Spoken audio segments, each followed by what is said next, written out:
What's up mga ka-J-Vlog? Welcome ulit sa panibagong video. And for today's video, magbibigay agad tayo ng phone comparison between sa dalawang budget smartphone today ni Tecno. The Tecno Spark Go 1 versus the Tecno Spark Go 1S. Ano kaya ang magandang i-purchase lalo na meron tayong bagong version ng Tecno Spark Go 1? Tara mga ka-J-Vlog, check natin.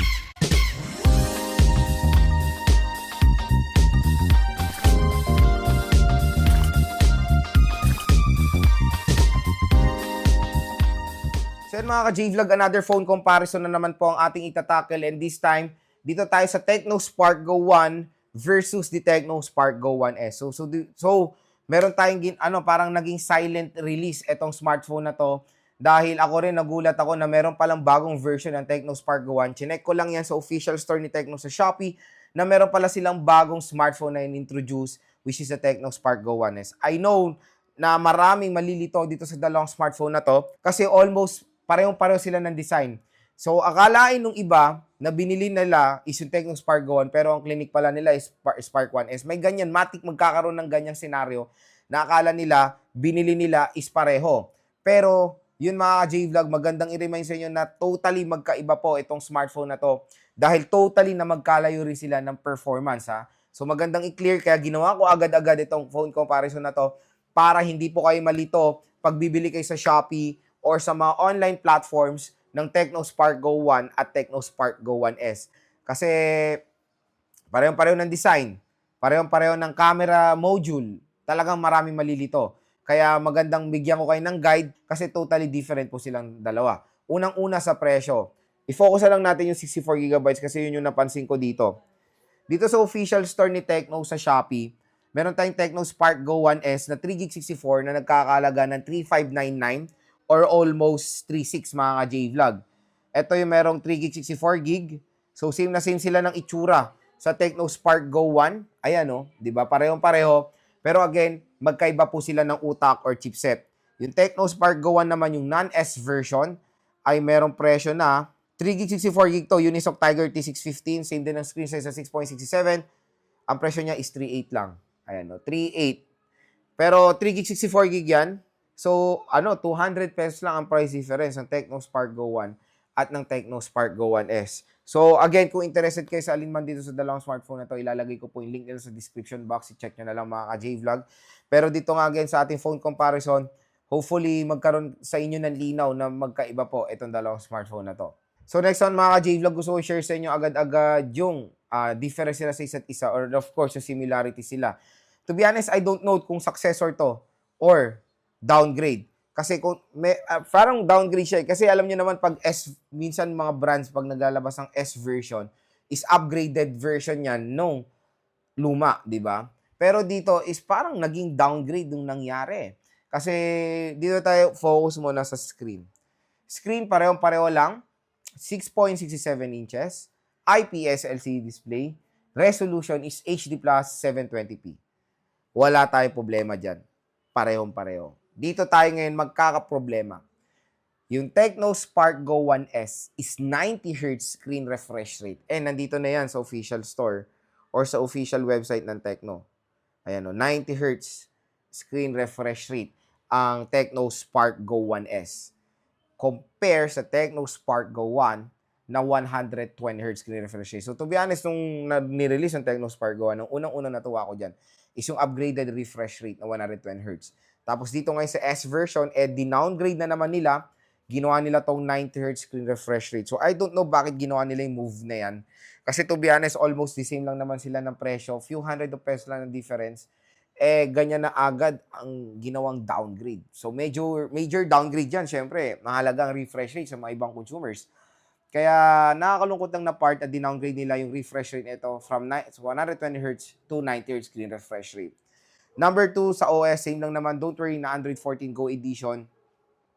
Pero yon, dito tayo ngayon pangatlo sa chipset. Sa chipset, ang totally silang magkaiba. Unisoc Tiger T615 ang makikita natin sa Tecno Spark Go 1, which is a good chipset, a snappy chipset sa budget segment. Dito naman ngayon sa bagong 1S, is sad to say, bago siyang chipset, yes, for me, sa pandinig ko, MediaTek Helio G50. Pero ito ang GPU. PowerVR GE8320. Ayoko na marinig yung GPU na yan sa mga bagong labas na smartphones. Kasi to be honest, sobrang outdated ng GPU na yan. Sobrang bagal po ng GPU na yan, mga ka-J-Vlog. Nakikita ko na yung GPU na yan sa mga smartphone na 2019 before. Mga ni-review ko ng 2019, 2020. It's 2025. Nilalagyan pa rin ng PowerVR GE8320 ang isang smartphone. Even though budget, yes, budget smartphone siya.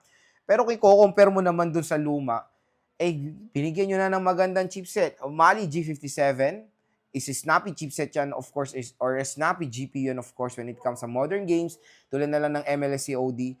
Pero ngayon dito sa bagong 1S, I don't know bakit ginawa nila PowerVR GE8320. So sana, minentain nila yung Unisoc Tiger T-Series, binabaan na lang nila ng version T612, T606, mas acceptable pa yan for a smartphone na ganitong presyo. Pero siguro, tinatry nila ng Tecno, yung ganitong chipset na bago ng MediaTek Helio, so MediaTek Helio G50. So siguro sa mga 2 Plus, very acceptable yung ganyan chipset. Pero when it comes sa, I think kahit sa 3 Plus, acceptable pa naman siya. Depende sa brand. Kung Oppo, Vivo, medyo maintindihan pa ng consumers yan kasi gano'n naman ang ibang way minsan ng Vivo or Oppo or even mga ibang brands na nagbibigay sila ng mga low-power GPU sa ganitong murang halaga. Pero kasi alam niyo naman na may reputation si Tecno when it comes sa mga murang smartphones, 'di ba, na binibigyan nila to ng mga gandang chipset din sa murang halaga. So medyo nalungkot ako sa part na when it comes sa ginawa ni Tecno. Dito sa Tecno Spark Go 1S, binigyan nila to ng low-power GPU na smartphone. So, you can play ML, yes, pero don't expect na smooth, ha? Kasi ilang beses ko na na-try ang PowerVR GE8320. Sobrang bagal niyan. Pero again, parating na yung review unit ko. I-game test natin ito personally para makita nyo rin actual ang performance nitong smartphone na to. Next, mga ka-J-Vlog, sa camera. Camera is the same lang, 13MP. For the front-facing camera is 8MP or 8 megapixel. So, expect nyo, same naman sila ng quality na mapoprovide ng Tecno Spark Go 1 at ng Tecno Spark Go 1S. Next is sa speakers. Sa speakers is pareho-pareho. Ito yung maganda. Buti hindi nila dinowngrade yung speaker ng Tecno Spark Go 1S dito sa Tecno Spark Go 1. So, same din naman na merong dual series speakers for immersive sound. So, all goods na hindi nila dinowngrade ang speakers dito sa smartphone na to. Next, mga ka-J-Vlog, sa design. Design is the same. Parehong diagonal shape camera module siya. Ito yung Tecno Spark Go 1S. And again, dito rin sa Shopee, pareho rin sila. Even sa posting, ayan, nagkaroon lang ng 1S doon. So, same design lang naman na maganda na meron diagonal shape camera module na okay yan for me. Maganda yung design na yan. Mukha talaga siyang iPhone 13, 14, or 15, di ba? So, when it comes sa design, pareho. Kaya nga, tulad ng sinabi ko kanina sa earlier part ng ating video, na medyo merong mga maguguluhan na akala nila binili nila Spark Go 1, tapos, nabili pala nila Spark Go 1S. Tapos, i-compare nila, sasabihin nila, mabagal naman yung Tecno Spark Go 1, nakabili ako. Hindi nila alam ang nabili nila yung 1S, di ba? Kaya gumagawa tayo ng phone comparison para malinawan yung mga ibang consumers na magkaiba nga itong smartphone na to. So, speakers, pareho naman, all goods. Pareho sila ng 5K mAh battery capacity and the fast charging rate, pareho rin na 15-watt fast charging. So, when it comes sa battery and fast charging, and all goods naman dito sa dalawang smartphone na to. So yun, mga ka-J-Vlog, so far yung napansin kong advantages or difference sila sa isa't isa. So, konti lang naman, pero major yung nangyari, lalo na yung refresh rate at yung chipset. Dun po tayo nagkaroon ng pagkakaiba dito sa Tecno Spark Go 1S compare sa Tecno Spark Go 1. So yun, mga ka-J-Vlog, ang pinaka-main question, Lods, ano ba? Maganda ba tong Tecno Spark Go 1S, itong bagong version ng Tecno Spark Go 1? To be honest, mga ka-J-Vlog, mas sulit ang Tecno Spark Go 1 compare sa Tecno Spark Go 1S. Ulitin ko, downgrade nang nangyari, mas mura nga siya ng few hundred of pesos, pero chipset agad ang nakasalalay.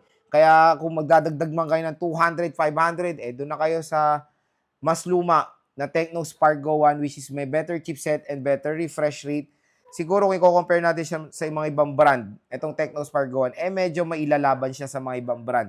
Pero kung i-compare mo siya sa kanyang I don't know kung predecessor or successor nga matatawag natin, for me, walang upgrade na nangyari dito sa Tecno Spark Go 1S compare sa Tecno Spark Go 1. So, siguro, nilabas sila to para magkaroon ng cheaper version yung mga consumers. Pero again, ang konti lang ng difference, wala pa nga 1,000. kung 3 gig, 64 gig ang pag-uusapan, doon na ako sa Spark Go 1.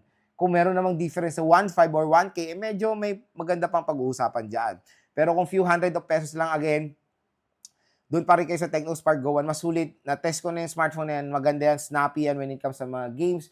Na modern sila na lang. MLC ODM, Firelight 84. Makakalaro kayo ng mga solid dyan. So, same lang naman sila. Naka-Android 14 Go Edition. So, kung yung Android 14 Go Edition, hindi siya bagay sa Tecno Spark Go 1, ngayon, yung Android 14 Go Edition, bagay na sa Tecno Spark Go 1S dahil meron siyang low-powered GPU. So, kung interested kayo dito sa dalawang smartphone na to, for me, go for the Tecno Spark Go 1. Masulit siya. At yung dalawang smartphone na yan, yung link sila sa description box. Check nyo na lang yan, mga ka-J-Vlog. Add to cart nyo na yan dahil napakamura lang ng dalawang smartphone na to.